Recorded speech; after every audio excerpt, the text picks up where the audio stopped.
মধ্যপ্রাচ্যের ঘুষখোরা হল ইসরায়েল। এই ইসরায়েলকে লালন পালন করে ভরণ পোষণ দেয় আমেরিকা।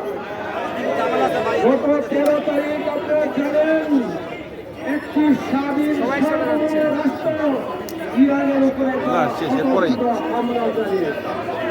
সুতরাং ইরানের বাঁচার অধিকার আছে। 1 মিনিটে শেষ করা উচিত।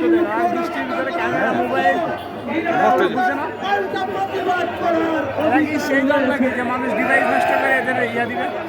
মধ্যপ্রাচ্য সহ সকল মুসলিম দেশগুলোকে বলতে চাই, ইরানের সার্বভৌমত্বের পক্ষে আপনাদেরকে যদি না দাঁড়ান আপনাদের সার্বভৌমত্ব থাকবে না।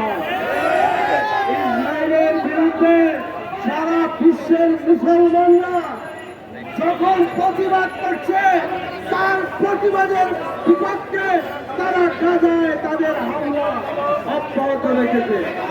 সুতরাং আমরা আজকের এই সংক্ষিপ্ত সমাবেশে বলতে চাই, ইসরায়েল যদি তার হামলা বন্ধ না করে তাহলে মুসলিম বিশ্ব তার বিরুদ্ধে লড়তে বাধ্য হবে।